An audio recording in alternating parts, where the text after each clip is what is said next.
যেদিন আমাকে বের করা হয় আমি তখন মনে করেছি আমাকে হত্যা করা হবে। আমি জানতে পারিনি এই বাইরে বিপ্লব ঘটে গেছে। প্রতিদিন যেভাবে মানসিকভাবে তৈরি হয়ে থাকি মৃত্যুর জন্য, ওই দিন আমি মানসিকভাবে তৈরি ছিলাম যে কোনো সময় আমাকে মেরে ফেলা হবে। যখন আমাদের ঘর থেকে বের করছে তখন আমার কাছে মনে হলো এই সেই সময় যার জন্য আমি 8টি বছর যেই সময়ের জন্য তৈরি ছিলাম আমাকে হত্যা করার সময় চলে এসছে। ততদিনে আলহামদুলিল্লাহ তৌফিক দিয়েছেন সূরা ইয়াসিন মুখস্থ করার। আমি জানতাম যে সূরা ইয়াসিন তিলাওয়াত করলে মৃত্যু সহজ হয়। সূরা ইয়াসিন মনে মনে পড়া শুরু করলাম, মৃত্যু যেন সহজ হয় আমার জন্য। আমাকে তারা যখন গাড়িতে করে নিয়ে গেল, গাড়ির ফ্লোরে সরিয়ে নিয়ে গেছে। তার আগে চোখ বাঁধতো তারা ভিতরে, আর্মির ইউনিফর্ম যে কাপড়ে সেই কাপড় দিয়ে চোখ বাঁধতো, সেটা করলে গামছা দিয়ে চোখ বাঁধলো, গামছা দিয়ে হাত বাঁধলো। তখন আমি আরও নিশ্চিত হলাম যে আমাকে হত্যা করা হচ্ছে, যাতে আমার লাশ যখন পাওয়া যাবে তখন যেন কোনো প্রমাণ না থাকে আমি সরকারের কাছে ছিলাম। এই জন্য গামছা দিয়ে হাত বাঁধছে, চোখ বাঁধছে। নেওয়ার সময় গাড়ির ফ্লোরে শোয়ানো হলো এবং আমার উপরে 2জন লোক বসলো। তখন আমি আরো নিশ্চিত হলাম এই আচরণ তো হত্যা না করে হত্যার উদ্দেশ্য না থাকলে আর করতে পারে না। সানবিট সব দিবে সামাল। সানবিট ম্যাজিক প্রেস ডিশওয়াশিং এর মাথা ঘোরানো সলিউশন। আমি সূরা ইয়াসিন পড়ছি আর মনে মনে আল্লাহর কাছে দোয়া করছি, আল্লাহ যতটুকু ইবাদত তুমি করার তৌফিক দিয়েছো কবুল করে নাও। আমার পরিবার সন্তানদের সাথে জান্নাতে আবার একসঙ্গে থাকার তৌফিক দান করো। অনেকক্ষণ গাড়ি চললো। গাড়ি থামার পর আমাকে গাড়ির মধ্যে বসানো হলো। বসানোর পর একজন আমাকে কানে কাছে জিজ্ঞেস করতেছে যে আমরা কারা। আমি উত্তর দিলাম আমি জানি না। দ্বিতীয় প্রশ্ন করা হলো যে এতদিন কোথায় ছিলি। আমি বললাম আমি জানি না। তখন সে একটা কথা বললাম, বুকে একটু ধাক্কা পেলাম। সে বললো যে সবাইকে এটাই বলবি, ঠিক আছে? তখন প্রথমবার মধ্যে বুকের ভিতরে একটা চাপ অনুভব করলাম। আমাকে হত্যা করা হলে করার উদ্দেশ্য এই প্রশ্নের মানে কি? সবাইকে এটা বলতে হবে? তাহলে কি আমাকে হত্যা করবে না? কিন্তু মনের মধ্যে ভয় পাচ্ছি যে ওরা তো মরার আগে দুষ্টমি করে। আমার ভিতরে আমার সাথে কত রকম ব্যঙ্গাত্মক কথা বলছে, হয়তো মেরে ফেলবে, একটু মজা করতেছে। আশাবাদী হতে ভয় পাচ্ছিল। আমি চুপ করে থাকলাম। ধাক্কা দিয়ে আমি গাড়ি থেকে পড়ে গেলাম। মনে মনে সূরা ইয়াসিন পড়ছি যে এখনই গুলির আওয়াজ হবে আর সব শেষ হয়ে যাবে। শুনলাম গাড়ি টান দিয়ে চলে যাচ্ছে।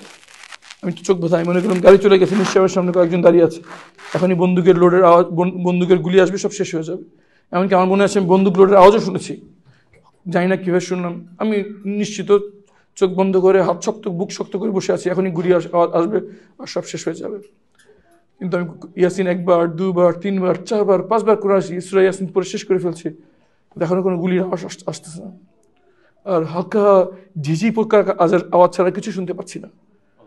তখন আমি অনেক আল্লাহর কাছে মানে মনে সাহস করে হাতটা নাড়ানোর চেষ্টা করলাম, দেখলাম হাতটা খুলে গেল।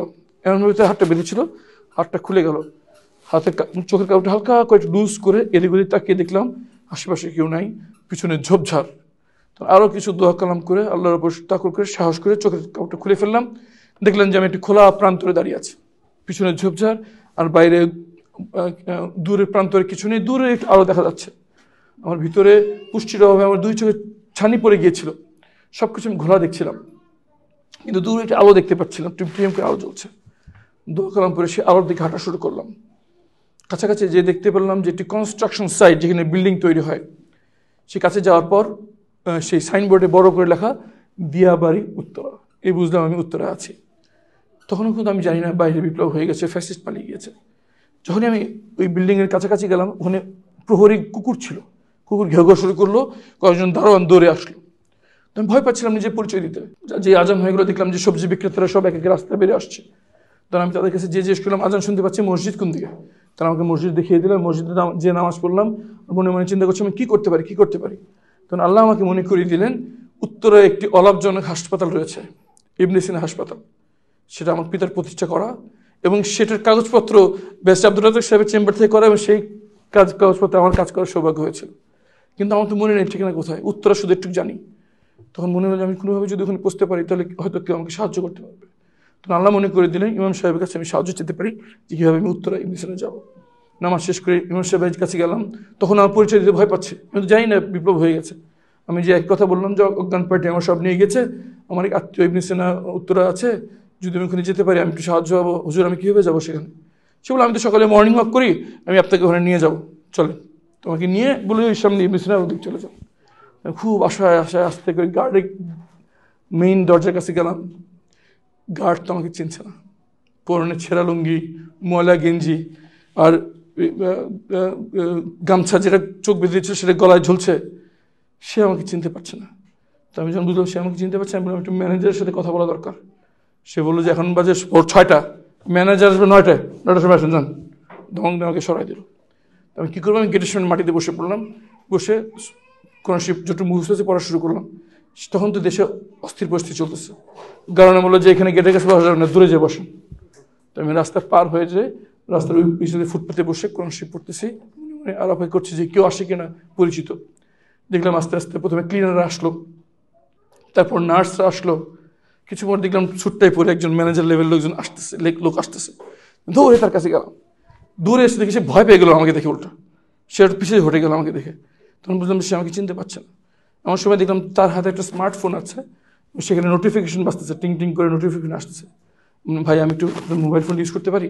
সে আরও সন্দেহ করলো আমাকে, চেনে না জানে না, ছেঁড়া লুঙ্গি এসে বলতেছে মোবাইল ফোন দেন। তখন আমি বুঝলাম যে তাকে আমাকে বুঝতে দিতে হবে। তখন আমি কিন্তু আমার নাম বলতে ভয় পাচ্ছিলাম, তখন আমি আশঙ্কা ছিল যে কেউ যদি আমাকে চিনে ফেলে তাহলে আবার আমাকে হয়তো বন্দি করবে। আমি তখন তার হাত ধরে ইংলিশে বললাম যে ভাই আই নিড হেল্প, একটু সাহায্য দরকার। ইংলিশ শুনে হয়তো বা কথাবার্তা সে বুঝতে পারলো যে হয়তো আমি সাধারণ লোক না। তখন আমি ভিতরে নিয়ে গেলেন, নিয়ে আমি বললাম একটু আপনার মোবাইল ফোনটা যদি ইউজ করতে পারি। তিনি আমার মোবাইল ফোনটা দিলেন, আমি গুগলে চলে গেলাম, যে আমার নাম দিয়ে সার্চ দিলাম, সাথে সাথে দেখলাম আমার সে আগেরকার ছুটতে পর ছবি এসে উঠছে। তখন আমি মোবাইল ফোনটা আমার চেহারার পাশে এভাবে নিয়ে বললাম, একে আপনি চেনেন? তখন সে বলল হ্যাঁ, এটা আমাদের। এই যখন আমার নাম বলে আমার দিকে তাকালো, সাথে সাথে সে আমাকে চিনে ফেললো, কিন্তু আমাকে জয় ধরলো, বললো যে দেশ স্বাধীন হয়েছে, ভাইকে ফেরত পেলাম। আমি বললাম ভাইকে ফেরত পেলাম? বুঝলাম দেশ স্বাধীন হয়েছে মানে? সে বলে আপনি জানেন না? আমি বললাম না। বলছে শেখ হাসিনা তো পালাইছে দেশ থেকে, দেশে বিপ্লব হয়ে গেছে। আমি পার্টিতে বসে পড়লাম, বললাম কি বলতেছেন এটা? আমি তখন আমাকে সবাই জড়ে ধরে আমাকে উপরে নিয়ে গেল, ল্যাপটপ ওপেন করে আমাকে ভিডিও দেখানো শুরু করলো কি হয়েছে। বাচ্চা ছেলেরা গুলির সামনে দাঁড়ায় আছে, একটা মণিপুরে যাচ্ছে, আরো 10টা এখানে যাচ্ছে। আবু সাইদের ছবি দেখলাম, মীর মুক্তর ছবি দেখলাম, আমার চোখ দিয়ে দর দর করে পানি পড়ছে। আল্লাহর সাহায্য শিখেছে। বাংলাদেশের মানুষ একসময় আশা করতো যে রাজনৈতিক দলগুলো আন্দোলন করে এই দেশকে ফ্যাসিবাদ মুক্ত করবে, তো সে আশা ব্যর্থ হলো। তখন বাংলাদেশের মানুষ আশা করলো যে বিদেশি শক্তি কিছু একটা করে এই ফ্যাসিবাদ মুক্ত করবে বাংলাদেশকে। তখন সেটাও যখন আশাহত হয়ে গেল, তখন মানুষ তখন বললো যে আল্লাহ ছাড়া আমাদের আর কোনো সাহায্য করে নাই। তো আল্লাহ এই বাচ্চা ছেলেদেরকে দিয়ে দিয়ে ফ্যাসিবাদের মুক্ত করেছে আমাদেরকে। আসমান থেকে আবাবিল দিয়ে আব্রাহাত বাহিনী ধ্বংস করেছেন।